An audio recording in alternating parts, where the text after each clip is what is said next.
Congratulations, congratulations. Well, good morning. How are you all this morning? Good. Anthony Clement McAuliffe. Ring a bell? Anthony Clement McAuliffe. Nobody. All right, time for a little history lesson then. Anthony Clement McAuliffe, born in Washington, D.C. in July of 1898. He died in August of 1975. He was a U.S. Army Brigadier General who earned fame as being the acting division commander of the 101st Airborne Division, who were tasked with defending the city of Bastogne, Belgium during the Battle of the Bulge during World War II. During his career, this man was awarded the Distinguished Service Cross, the Army Distinguished Service Medal, a Silver Star, the Legion of Merit, and the Bronze Star. Quite a distinguished military career, but what he's best known for was a battle that occurred in December of 1944. In December of 1944, the Germans launched a surprise attack against the American lines. This battle would become known as the Battle of the Bulge. McAuliffe's commanding officer, Major General Maxwell Taylor, had flown back to the States for a war conference, and he left McAuliffe in charge of the entire 101st Airborne Division that was entrenched in Bastogne, Belgium. And his orders that he was left with were simple. Defend Bastogne at all cost. Very simple orders. At Bastogne in December 22nd, 1944, they were besieged by an enormous German force, a force that was at least 2 or 3 times larger than the 101st themselves. And they warred for several days, but then on the 22nd, the German commander, a man by the name of General Heinrich Führer von Luttwitz, this handsome guy up here, he put together a contingency of officers to go into Bastogne and to give McAuliffe an ultimatum to the American forces that were holding Bastogne. He entered through the south gate of this group entered through the south gate of the city, and they gave this ultimatum to McAuliffe. It read like this: to the USA commander of the encircled town of Bastogne, the fortune of war is changing. This time, the USA forces in and near Bastogne have been encircled by strong German armored units. More German armored units have crossed the River Our near Othersville. There is only one possibility to save the encircled USA troops from total annihilation. That is the honorable surrender of the encircled town. In order to think it over, a term of 2 hours will be granted, beginning with the presentation of this note. If this proposal should be rejected, 1 German artillery corps and 6 heavy AA battalions are ready to annihilate the USA troops in and near Bastogne. The order for firing will be given immediately after this 2-hour term. All the serious civilian losses caused by this artillery fire would not correspond with the well-known American humanity, signed the German commander. According to those who were present at the time that McAuliffe received this German message and read this German message, they said he read it, crumpled it up into a ball, and with disgust threw it into a trash can and said, "Oh, nuts." The officers in McAuliffe's command post then set about to write a formal response back to this German commander. They wanted to convey back to them what their position was in words that were meaningful and deep. They sent several drafts to McAuliffe, and all of them he rejected, until one of his officers wrote one that he did approve of.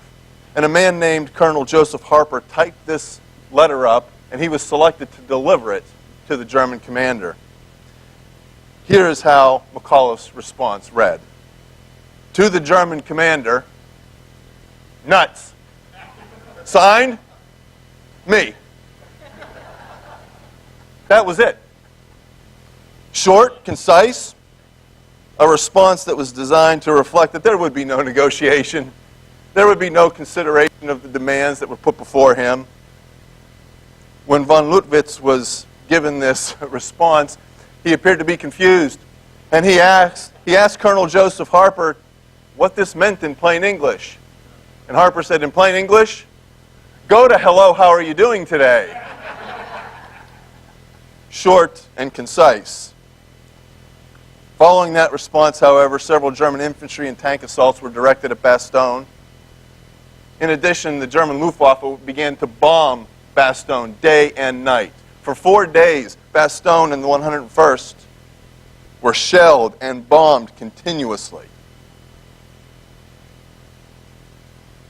until the fortunes of war changed again. Because on December 26th, the 3rd U.S. Army, under the command of General George Patton, along with the 4th Armored Division, showed up and ended the stalemate once and for all. Bastogne stood. The 101st stood. Because McAuliffe stood his ground and did not surrender. I find it very interesting, these two different letters, these two communications sent back and forth between two adversaries. They were very different in nature, weren't they? I want you to notice the way in which the German commander attempts to sway or convince the U.S. commander to surrender. His communication to the U.S. commander has a certain eloquence about it. He crafted his words very carefully. He painted a picture for the U.S. commander to get him to try to coax him to surrender. It was an enticement to McAuliffe just to give up. He starts by telling the U.S. commander, you know you've already lost. There's no way for you to win. You're encircled by a much larger and much more powerful force. You're encircled by something that's so much more powerful than you can't even begin to conceive how powerful it is.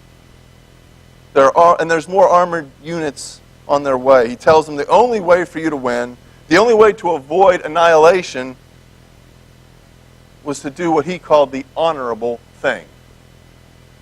He tells the U.S. commander, you know what? There's no shame in surrendering. There's no shame in giving up. It's the honorable thing to do. Honorable for you to abandon your post. Honorable for you to ignore the orders that you've been given to defend Bastogne at all cost. There's no shame in giving up. And then he closed his communication by kind of stroking his ego a little bit, kind of complimenting a little bit, and said, you know what? It's the humanitarian thing to do, to surrender, to give up that city. Of course, he diverts his attention away from the fact that if he did surrender, there would be much more death, much more destruction wrought by this German army. He diverts his attention from that and says, you know what? Your country will understand. Your commanders will understand because they're great humanitarians, just like we are. You're still a good person if you surrender your post. Everyone will understand. It's the honorable and humanitarian thing to do. You are outmatched. You are powerless. You cannot win. If you surrender, there's no shame. You'll still be honorable, and you're still a good person. It's okay to give up and give in because it's the only choice you really have. This message sounds familiar to me. This message sounds familiar to me. It didn't come from the same writer, from the same adversary, but it's a message that I hear all the time. Each time I battle with temptation, each time I face sin, each time I battle our one true spiritual adversary, our enemy, this is what he tells me. Every time I find myself engaged in a conflict with temptation, my enemy tries to coax me, to convince me to surrender. And his argument can be eloquent. His words are carefully chosen. The picture he paints for me is vivid. He tells me to look around. I'm surrounded in a world full of evil. Everyone around me, it's like I'm overpowered by this world. The ways of this world can't be overcome. He tells me to look around at other people. Everyone else does this. Everyone else engages in that. You think you can really stand up against that in this world? You think you're going to be the only oddball who's on the outside looking in? You're completely outmatched. There's no way for you to win. You're never going to get it completely right and totally right anyway, right? You're not perfect, you're weak. But because you're weak, it's okay to give in. Because, hey, you're only human. Humanity's been given in to me for millennia. You think you're going to be any different? You're outmatched. You can't be victorious. But don't worry if you surrender. Don't worry if you give in to the temptation I put in front of you. Don't worry because you're still an honorable person. There's no shame in giving in to temptation. Just surrender this one time. Look at all the people around you. They surrender all the time, every day. They don't fight me. You're still a better person than they are if you surrender just this one time. You go to church. That makes you a good person. Surrender once in a while. Give in once in a while. It's not shameful. Just one more time. Just one more time using recreational drugs. It's okay. Just one more time going out and getting drunk with your buddies. Just one more time talking about her behind her back. It's okay. Just one more lie to your parents. Just one more visit to that website. Just one more harsh word to your husband. Just one more act of cruelty to your wife. Just one more night going to bed angry. Just one more time. And don't worry, everyone's going to understand because they're not perfect either. God will understand because He knows you're weak. He expects you to surrender. He accepts the fact that you surrender. This is the message we get from our enemy every time we're faced with temptation. When we face sin. And how we receive that message determines if we will surrender or if we'll stand firm and continue to fight on. Wouldn't it be great if we all received that message the same way McAuliffe received his message? Wouldn't it be great if we could react deep within ourselves with a resounding and meaningful nuts? Just say nuts. A reaction that states we're not going to even entertain surrender. The giving in isn't something that gets any consideration. That gut reaction of taking the message, crumbling up, and throwing it where it belongs. And standing firm and continuing to fight. It's a recognition that we are at war. We are engaged in a spiritual war. We are in the fight of our spiritual lives. And there is no room for debate. There is no room for negotiation. There is no room for capitulation. And when we receive that message, we have to send a message back that says, I'm not giving it the time or any consideration. I'm throwing it away. But the sad truth is that many of us don't even make an honest attempt at resisting temptation. Many of us cave in far too easily without much of a fight. Well, I'll quit doing that next week. I've been struggling with this for years. What makes things any different this time? I failed before. I'm going to fail again. It's just a matter of time before I fail, so now it's as good a time as any. And that's precisely the kind of weakness that our enemy feeds on. One of the things that makes us surrender so easy is that we often have the sense that we're going to fail anyway, so why even struggle with it? Our track record tells us that we fail. And so we give up before the fight even begins. This is exactly where we need to change our thinking. We need to rid ourselves, listen to me, we need to rid ourselves of this defeatist attitude and believe that we can be victorious. We need to live our lives believing that surrender is not necessary and that victory is within our grasp. We need to change our thinking to line up with the words that we find in the book of James. James, he says, so give yourself completely to God, stand against the devil, and the devil will flee from you. He will run from you. Come near to God, and He will come near to you. You sinners, clean sin out of your lives. You who are trying to follow God in the world at the same time, make your thinking pure. There is no defeat or surrender in this verse. Stand, and He will run. He will surrender.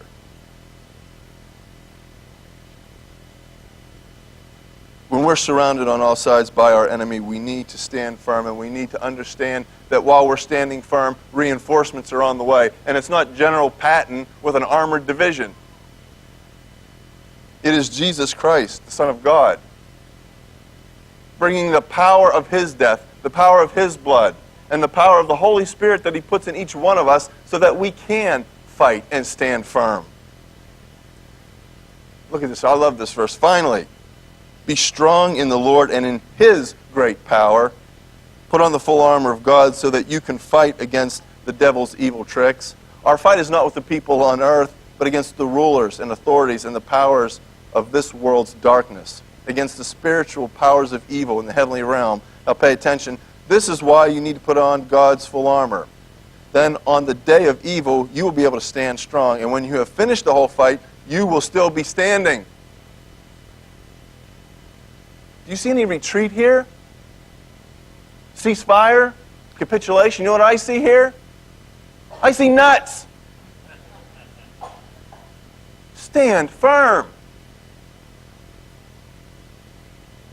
Guess what the word for this week is? Nuts. That's the word of the week. When you're faced with temptation this week, when it comes, you know what's going to happen. You know what you struggle with.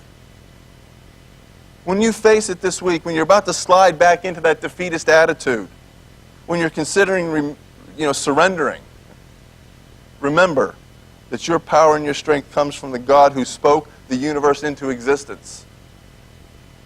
I want you to remember that what we're called to do is stand our ground and fight the battles because God has already won the war. Live victoriously. Live by nuts. This week, I want you to think nuts. I know I did this week when I was putting the sermon together. I was faced with something this week. I had a chance to really do something, and nuts popped in my head. I promise you. I might be nuts if that's happening, right? It's simple. It's concise. It says, you know what? I'm not going to go down without a fight. I'm going to stand firm. And God promises me that if I stand, you'll flee. God promised me if I fight to the end, I'll be standing in the end. If you've not yet accepted Jesus into your life, you're fighting a hard battle right now, a battle that you cannot win. You're fighting with one arm tied behind your back. It's time to embrace God's Son. It's time to engage the enemy. It's time to kick butt and take names like a military leader would do. Because we're in a fight. We're in the fight for our souls, and we're in the fight to save the souls of others. No more wimpy Christians. That's done. That's gone. Time to stand up and fight. But now, let's stand up and sing.